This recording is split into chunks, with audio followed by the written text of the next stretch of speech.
Ya, dari kawasan 17 Agustus Kota Manado, inilah 95,3 FM Radio Suara Sehat kembali hadir untuk Anda dalam program Talk Show Kesehatan. Bersama saya Ferdinand, edisi hari ini di 3 Juli 2025. Dan seperti biasa program ini kembali akan menghadirkan informasi-informasi update mengenai kesehatan dan hal-hal yang berkaitan dengannya dengan menghadirkan narasumber yang berkompeten di bidangnya.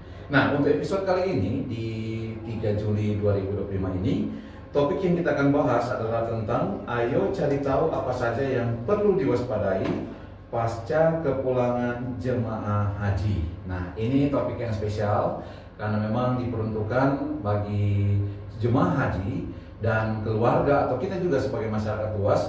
Kita perlu tahu bagaimana dan seperti apa penanganan dari tinjauan kesehatan mengenai keberangkatan sampai kepulangannya untuk jemaah haji ke lokasi asalnya.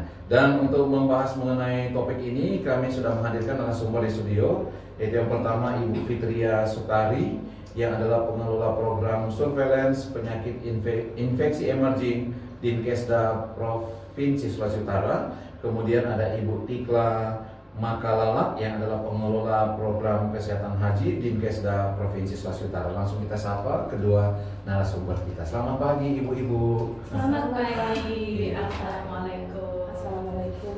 Ya, sehat ya semuanya ya. Alhamdulillah. Alhamdulillah. Oke. Sampai jatuh.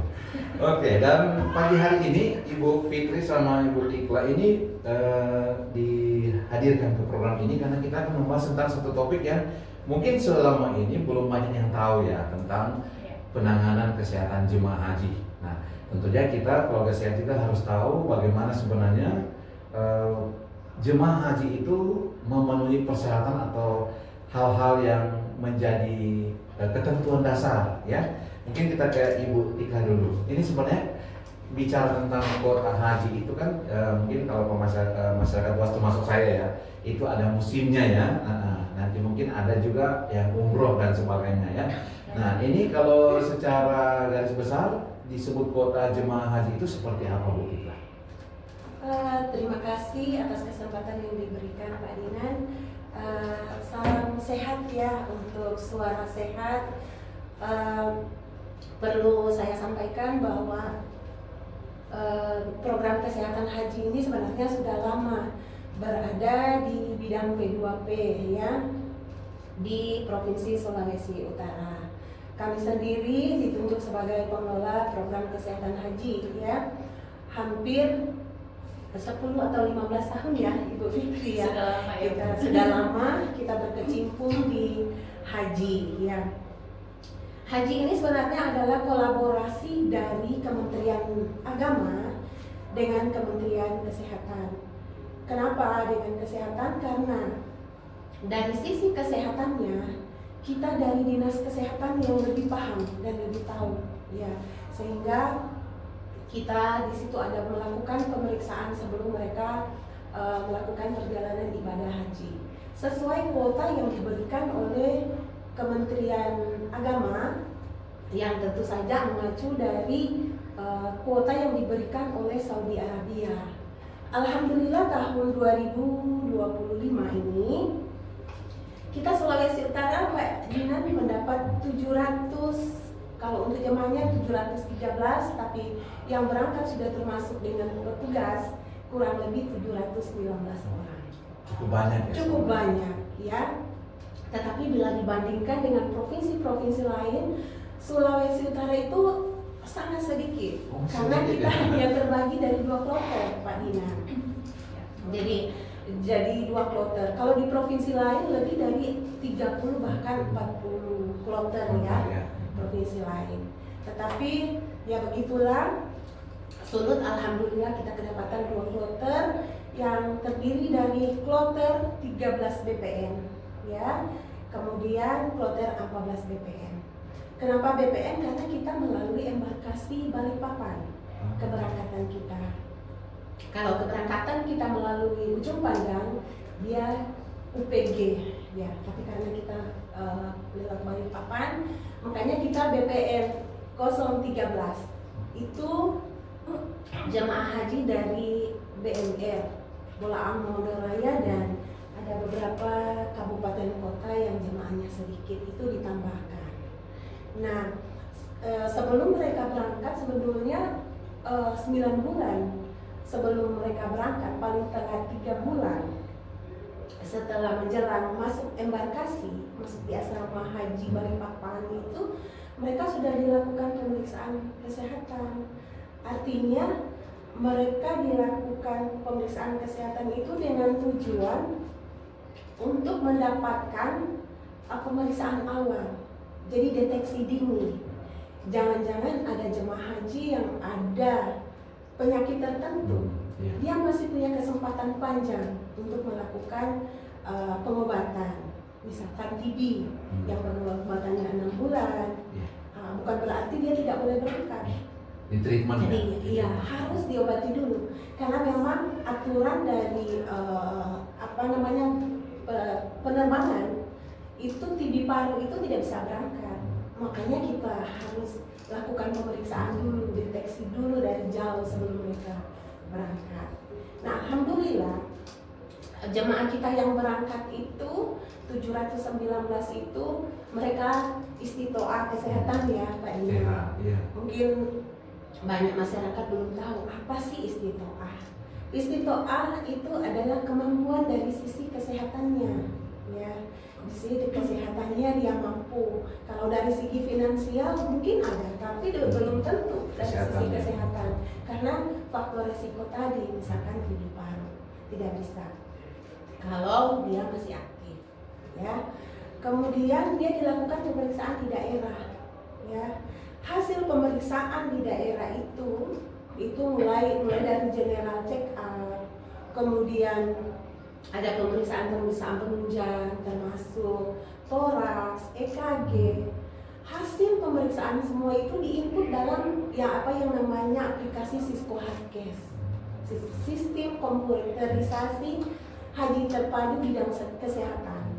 Jadi tercatat secara digital. Sudah digital dan itu sudah terintegrasi dengan Kemenak. Kenapa? Kalau misalkan dari hasil pemeriksaan dari data yang diinput itu ada sesuatu penyakit yang kayak TB tadi, otomatis masuk di dalam sistem, dia tidak langsung menetapkan bahwa jemaah haji ini istitoah kesehatan, tetapi dia harus melewati tahapan pengobatan. Ya, alhamdulillah di kloter kita ya, yang kloter BPN 14 yang tadi saya bilang Bola Raya, itu 360 orang bersama dengan petugas bisa berangkat, layak terbang juga, karena masih ada pemeriksaan lagi. Di samping pemeriksaan kita di daerah ya Bu Fitri ya, di daerah kita sudah screening secara ketat, tapi jangan dulu, sampai di embarkasi akan di screening lagi. Itu namanya pemeriksaan tahap 3. Jadi penetapan mereka tidak ini lagi penyakitnya, tapi layak terbang atau tidak dari sisi kesehatan penerbangannya itu. Dan alhamdulillah surut, walaupun jemaah haji itu sendiri dari 360 itu Pak Dinan, ada laki-laki itu 154 orang, kemudian yang perempuan itu 206 orang. Ristiknya paling banyak, hampir separuh dari jemaah haji, hampir separuh dari jemaah haji kita itu resiko tinggi. Resiko tinggi artinya ada penyakit penyerta. Tapi mungkin banyak masyarakat, kalau kesehatan terganggu tidak bisa naik haji. Tidak bisa, sepanjang dia terkontrol pengobatannya wajib, karena haji itu di dalam Islam itu adalah wajib. Tapi kita kesehatan tentu petugas dari daerah, dokter, perawat, termasuk karena mereka ada timnya. Sebelum melakukan pemeriksaan kesehatan, mereka ada SK yang dibuatkan oleh kepala dinas kabupaten kotanya. Jadi tidak hanya menunjuk dokter si ini yang harus memeriksa. Dokter juga ada syaratnya ya Bu Fitri ya. Ada tahapan seleksi. Mereka harus paham juga. Jadi tidak serta-merta, si dokter ini aja yang periksa. Harus dokter yang sudah pernah mengikuti pelatihan kesehatan tentang kesehatan hajinya. Nah, jadi itu. Kemudian lansia juga banyak. Ya, lansia kita itu lumayan banyak juga. Di atas 60 tahun itu kloter 13 itu sekitar 239, lumayan. Dan itu petugas kesehatan kita kan di sini sudah ya ditangani di sini.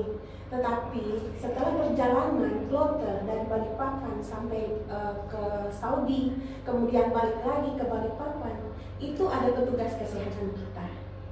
Petugas kesehatan kita yang tadinya biasanya 3 orang, satu kloter menangani 360 orang, tahun ini kita berkurang, Pak Dinan. Kita berkurang. Ada kuotanya juga ya? Iya, kalau kuotanya memang sama, tetapi kloternya juga 360. Tetapi petugasnya yang dulu 1 dokter 2 perawat, sekarang hanya 1 dokter 1 perawat.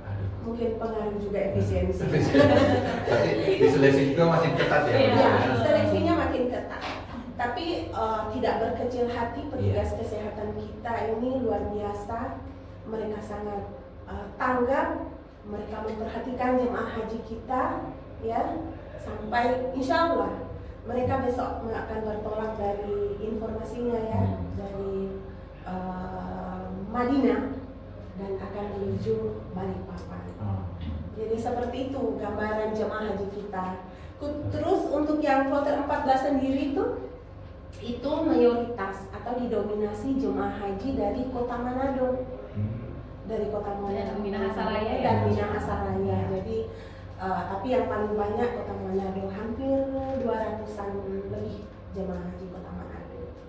Ya, jadi itu Bu kalau bisa tahu sedikit ya, biasanya rata-rata mereka menunggu berapa lama supaya bisa masuk ke kuota? Kita cuma baca-baca di media juga kan kadang-kadang harus menunggu bertahun-tahun atau misalnya harus ya memenuhi persyaratan cukup berat ya. Memang kata Ibu ya itu ibadah, itu juga salah satu kewajiban ya. Dan juga harus mampu ya secara finansial mungkin ya. Biasanya Bu rata-rata berapa lama itu mereka menunggu? Terinformasi dari Kementerian Agama untuk Sulawesi Utara sendiri itu sekitar 15 tahun. 15 tahun. Ya, kita bisa membayangkan Pak Dinan. Waktu dia mendaftar mungkin 60 tahun, ditambah dengan 15 tahun sudah 75 tahun. Iya. Bahkan kalau dia tidak jaga kesehatannya bisa jadi ketika dia mau berangkat. Iya. Itu kita tidak bisa pastikan 15 tahun menunggu akan seperti apa kesehatannya. Jadi itu makanya mungkin himbauan juga ya ke pemirsa pendengar suara sehat untuk yang sudah punya kemampuan untuk yang beragama Muslim seharusnya sudah bisa masih muda prepare-nya dari awal supaya ketika berangkat menunaikan ibadah haji masih dalam stamina yang prima. Itu sih harapannya Pak Dian ya. Jadi keluarga sehat harus tahu bahwa ternyata untuk mencapai bisa diberikan titel sebagai peserta jemaah haji itu butuh waktu dan proses ya. Jadi sebisa mungkin seperti kata Ibu Tikla tadi, ya dijaga kesehatannya supaya memang kalau sudah masuk pada kuota kondisi kesehatan memang juga butuh dalam keadaan prima begitu Bu ya. Oke, nah Bu dilanjutkan lagi Bu tentang penjelasan mengenai haji ini. Kita jadi penasaran juga ini kalau misalnya ya sudah masuk pada di penetapan sudah masuk yang fix. Kalau misalnya mereka itu lansia atau misalnya ada penyakit ya nasib orang kita tidak tahu ya, mungkin dalam keadaan yang sehat tiba-tiba di beberapa tahun terakhir diizinkan Tuhan harus menderita penyakit-penyakit tertentu. Nah biasanya di treatment itu langsung dikasih ke petugas kesehatannya atau seperti apa Bu? Jadi untuk yang sementara menunggu keberangkatan ya, sebenarnya itu dalam undang-undang itu 1 tahun atau 2 tahun sebelum keberangkatan kan kuotanya sudah ada, bisa dipastikan oh dia 2 tahun depan atau 1 tahun ke depan.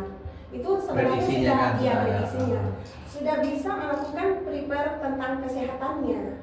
Tetapi balik lagi ke masyarakat kita ya Pak Dinan, kalau belum waktunya berangkat kadang-kadang mereka masih sebentar lagi saya belum ada kepastian untuk mau berangkat tahun ini. Tetapi untuk yang sudah mau berangkat itu memang kondisi kesehatan itu dinamis. Waktu dia mendaftar dia masih sehat bugar, tetapi ketika dia mau menjelang keberangkatan atau kuotanya sudah ada, dia misalkan ditentukan tahun ini sudah mau berangkat, tiba-tiba dia jatuh sakit, ya jatuh sakit. Nah itu, disitulah peran dari petugas kesehatan untuk memberikan edukasi supaya segera melakukan pemeriksaan kesehatan, kemudian ditangani kesehatannya.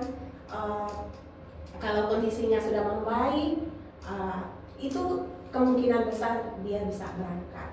Jadi banyak jemaah haji kita ada yang DM, ada yang hipertensi, degeneratif. Rata-rata mereka bisa berangkat dan terkontrol.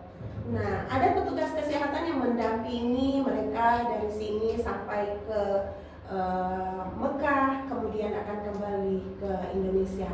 Kemudian satu informasi juga bahwa kita juga di sini Pak Dinan ada panitia juga, panitia daerah, ya, panitia penyelenggara ibadah haji daerah. Itu adalah kolaborasi atau dibuatkan SK oleh Kemenak atau Kementerian Kanwil, ya, Kanwil Agama Provinsi Sulawesi Utara. Dan alhamdulillah ya Bu Fitri, kita dari Dinas Kesehatan selalu dilibatkan dalam sisi kesehatannya. Mengapa penting ini? Karena jemaah haji kita berangkat dari asrama haji Kota Manado, Tuminting, itu akan diserahkan ke panitia penyelenggara ibadah haji Balikpapan, embarkasi Balikpapan. Nah, ketika mereka masuk, itu sudah menjadi tanggung jawab dari embarkasi Balikpapan. Kita dari daerah hanya memantau saja, seperti kita dari kesehatan, kita pantau kalau jemaah haji kita ada yang bermasalah dari sisi kesehatannya, mereka itu kita dampingi, kita bantu. Kalau misalkan ada yang dirujuk ke rumah sakit, nah peran kita di situ, Pak Dinan. Jadi peran kita selama di embarkasi Balikpapan. Kemudian setelah mereka kembali, kali ini mereka akan kembali dari panitia penyelenggara ibadah haji embarkasi Balikpapan akan diserahkan lagi ke pemerintah Provinsi Sulawesi Utara. Biasanya kalau yang lalu yang langsung menyerahkan ada Ibu Karo Provinsi Sulawesi Utara, Ibu Maya Pinuntoan yang langsung menyerahkan, dan kemungkinan juga ini setelah mereka balik besok dan 2 hari berikutnya dan kloter berikutnya itu mereka diserahkan kembali ke panitia daerah, termasuk kami insya Allah akan berangkat juga besok ya untuk menjemput kedatangan jemaah haji Sulawesi Utara. Jadi semuanya serba terstruktur ya, Terstruktur. supaya Iya. terus terpantau. Terus. Ya. Oke, Ibu, ini saya mau tanya, mungkin barangkali ada beberapa kejadian yang, mohon maaf, mungkin sudah garis kehidupannya ya. Dia mungkin meninggal di tanah suci. Itu treatmentnya bagaimana, Bu, untuk jemaah haji seperti ini? Jadi untuk jemaah haji yang meninggal, memang Sulawesi Utara, Pak Dinan, tahun ini beberapa hari kita memang 2 hari kemarin itu kita mendapatkan informasi dari dokter kloter kita bahwa kita ada 1 angka kematian. Ada 1 kematian jemaah haji dari kloter 14. Ya, dari kloter 14 beliau itu pasca Arafah masih haji beliau, tapi tiba-tiba dirujuk ke rumah sakit King Abdul Aziz Mekah. Jadi informasi dari dokter kloter hampir sebulan dirawat ya. Tapi bersyukurnya Bu Fitri, jemaah haji tersebut masih haji ya. Karena haji itu Arafah, bukan berapa lama tinggal di sana, bukan. Haji itu hanya Arafah. Makanya orang pun yang sakit, Pak Dinan, kalau di sana pengalaman kami sebagai petugas yang pernah bertugas, ketika ada yang sakit di rumah sakit yang tidak bisa lagi berjalan, sudah dengan infus, itu ada yang namanya safari wuku. Jemaah haji itu dari rumah sakit akan didata, kemudian mereka akan dibawa dengan ambulans, dibawa ke Padang Arafah. di ini untuk Tetap dibawa jadi ya tetap klinik dibawa. tersebut. Iya, karena kondisinya yang tidak memungkinkan lagi untuk mengikuti prosesi ibadah di Padang Arafah itu, sehingga ya seperti itu. Nah, informasi dari dokter kloter yang bersangkutan ini dari Manado, seorang bapak, tapi asalnya dari Makassar. Mungkin pernah bertugas di sini, kami juga belum tahu. Mereka pernah bertugas di sini, mendaftar di Sulawesi Utara, kemudian pindah tugas ke Makassar. Nah, informasi dari petugas yang melakukan pemeriksaan di Kota Manado, yang bersangkutan itu pemeriksaan kesehatannya dilakukan di Makassar. Jadi semua datanya dari Makassar, tapi tetap terintegrasi dengan data kita di Sulawesi Utara karena dia masuk Sulawesi Utara. Jadi dari ada komorbid juga, tetapi masih terkontrol lah ya. Tetapi ya begitulah, kesehatan kita nggak pernah tahu karena di sana faktor stres juga sangat mempengaruhi Pak Dinan.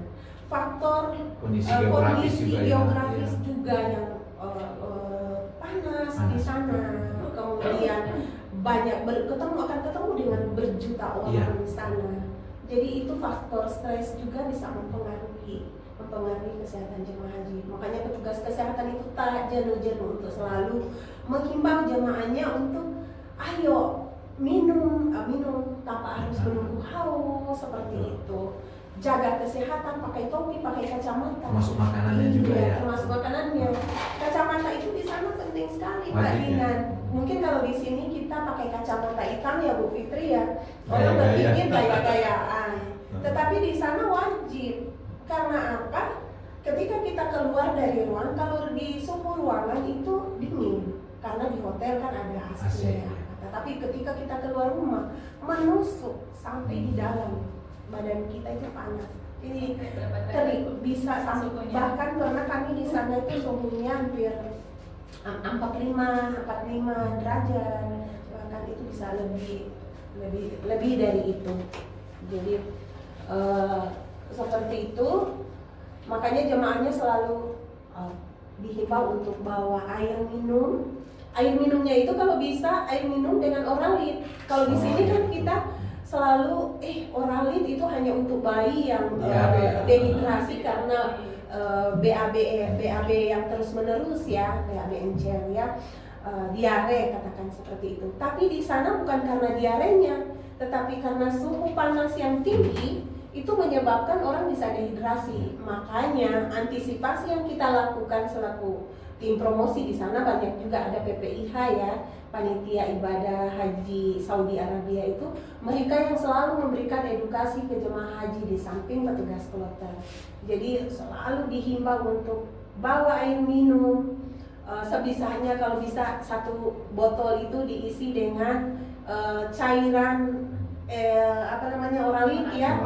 Oralit itu kalau di Arab ada yang lebih besar lagi, dan itu yang kita coba pakai di sana. Selama di sana alhamdulillah bisa teratasi Pak Dinan, meminimalisir faktor dehidrasi. Itu kalau panitia haji juga untuk beberapa tools ya, maksudnya benda-benda yang itu diizinkan juga kan, tetap ya dibawa-bawa oleh jemaah haji, maksudnya tidak dianggap mengganggu ritual ibadahnya kalau melakukan seperti itu. Tidak. Jadi panitia ibadah haji Saudi Arabia memang sudah ini juga dari Kementerian Kesehatan. Jadi ada rekrutmennya kayak petugas TKH juga Pak Dinan. Jadi kalau panitia tapi jumlahnya lebih sedikit dibandingkan yang petugas-petugas kloter yang mendampingi jemaah haji. Jadi kalau Sulut hanya 2. Tahun ini kita dari Sulut belum ada ya Bu Fitri ya yang terpilih untuk menjadi, ada satu. Dari Minahasa Selatan ada 1 orang petugas PPIH, Panitia Penyelenggara Ibadah Haji Arab Saudi, dan beliau bertugas di rumah sakit kalau tidak salah. Jadi alhamdulillah jemaah kita masih bisa terbantu ketika ada yang sakit, barangkali bisa dihubungi oleh petugas kloter kita. Luar biasa ya. Tapi dengan segala sistem yang ada ini ternyata memang dari berbagai aspek dipertimbangkan supaya jemaah haji ini tertangani itu dengan baik dari sebelum dia dari dari niat dulu ya, Niat. kemudian sampai dia kembali ke tanah air. Oke, itu secara garis besar. Nah, kita mau bertanya ke Ibu Fitri ini, Bu. Oke. Ini kan musim haji sudah hampir selesai, tapi ada juga kesempatan berikutnya. Biasanya ini kalau jemaah haji kembali ke tanah air, Iya. itu sebenarnya saya baru tahu juga bahwa ada hal-hal yang harus diperhatikan. Iya, Nah, betul. secara garis besar apa yang Bu harus diperhatikan oleh jemaah haji dan calon jemaah haji yang sementara menyimak untuk program ini?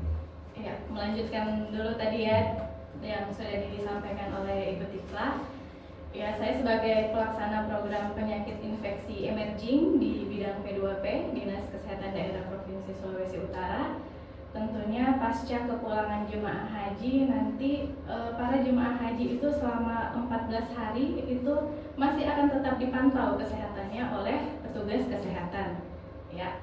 Jadi apa saja yang dipantau? Jadi misalnya kalau ada jemaah haji yang selama 14 hari itu ada keluhan sakit misalnya, entah dia batuk ataukah demam, pokoknya ada gejala-gejala yang seperti yang saya sebutkan tadi, harap segera melapor ke petugas kesehatan setempat. Artinya ya kalau di wilayah tersebut, misalnya kalau jemaah hajinya tinggal di wilayah Tuminting, maka otomatis ke puskesmas terdekat, ya seperti itu.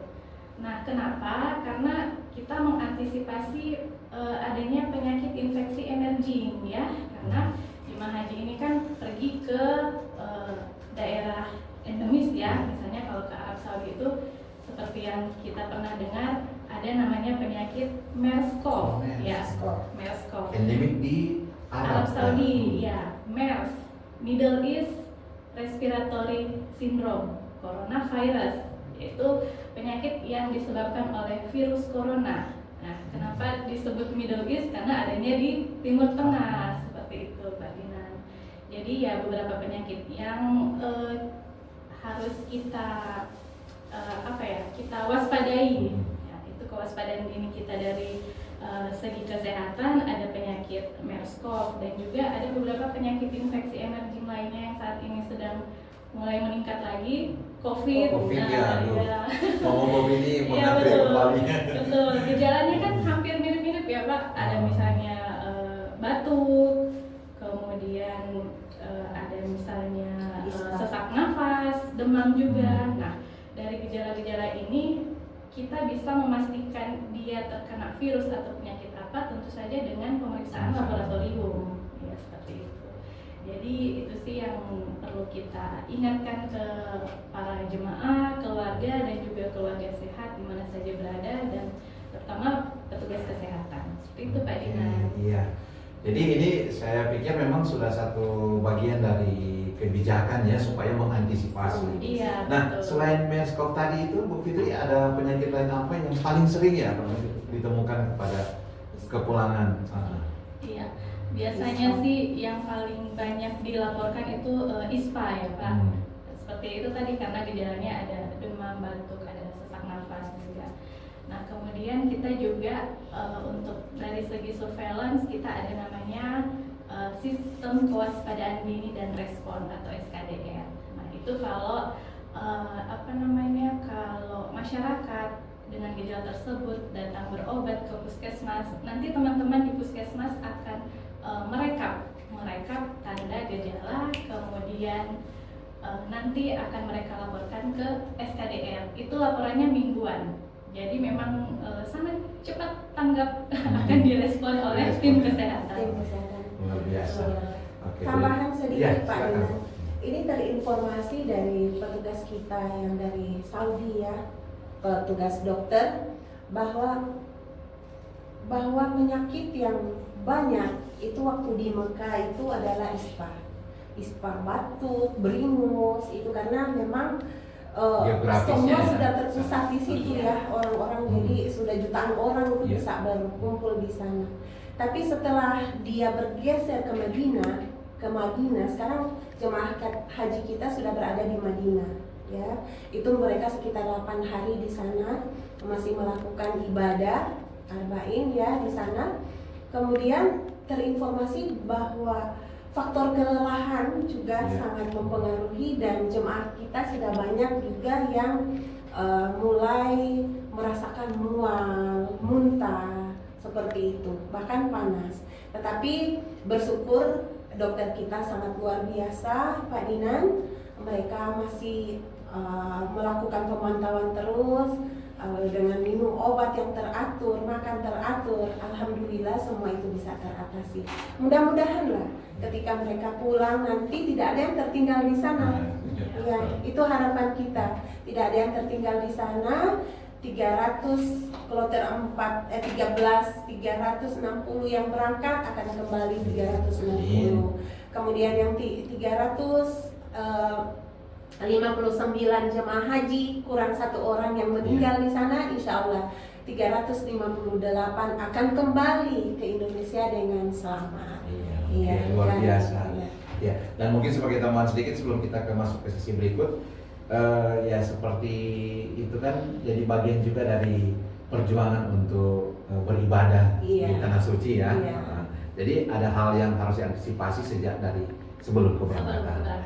Oke, baik, keluarga sehat Anda. Barangkali untuk jaga-jaga kesehatan saja ya, kita mengantisipasi kepulangan jemaah haji ini. Kita selalu berharap bahwa mereka akan tiba dengan selamat, bahkan berkumpul dengan keluarga dengan tidak membawa suatu penyakit yang mungkin bisa membahayakan diri sendiri dan juga keluarga.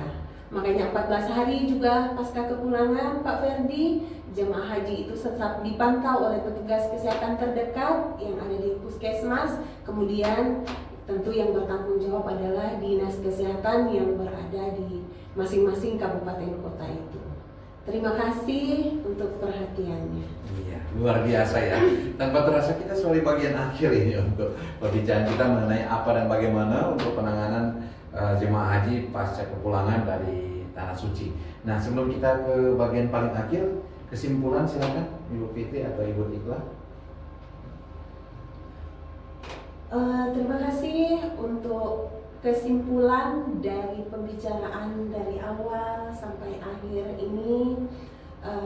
Tentu kami berharap bahwa jemaah haji kita mungkin akan 2 hari lagi akan kembali. Ya, tentu sebagai petugas kesehatan kita selalu mengingatkan tentang PHBS tentunya ya, mengingatkan tentang PHBS. Kemudian jemaah haji kita diingatkan juga untuk memprotek dirinya dulu ya, sampai 14 hari mereka tiba di tempatnya masing-masing.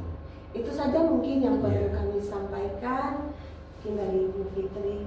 Iya, saya tambahkan sedikit ya. Bu Tika tadi sudah sampaikan PHBS. Saya rinci sedikit ya, PHBS seperti apa ya, pasti menggunakan masker jika sakit atau berada di keramaian. Kemudian jangan lupa mencuci tangan dengan sabun dan air mengalir. Pastinya harus istirahat cukup ya. Kemudian asupan gizi harus seimbang. Selanjutnya tidak menyentuh mata, hidung atau mulut dengan tangan yang belum dibersihkan. Kemudian membatasi kontak ya, tentu saja kita kan tidak tahu virus itu ada di mana, dalam bentuk apa, karena tidak terlihat ya. Ya itu harus berjaga-jaga, harus proteksi diri. Mungkin dari saya seperti itu. Demikian.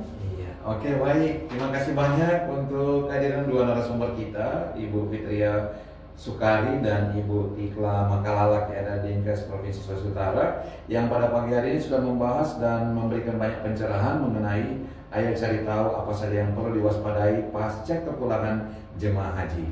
Terima kasih banyak Bu untuk kesediaannya. Terima kasih Pak Rina. Oke, sekeluarga besar keluarga sehat mendoakan untuk program-program yang berhubungan dengan jemaah haji ini semuanya akan terus berjalan dengan baik dan lancar. Ya, Ya. amin. Jangan lupa Bu, kalau sudah pulang dari sana saya titip air zam-zamnya. Oke.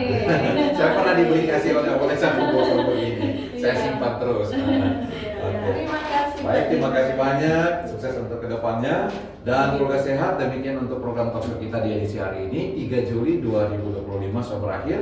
Tapi kita akan berjumpa lagi di lain kesempatan untuk topik-topik yang berbeda. Jangan lupa tetap jaga kesehatan Anda. Terima kasih keluarga Suara Sehat yang telah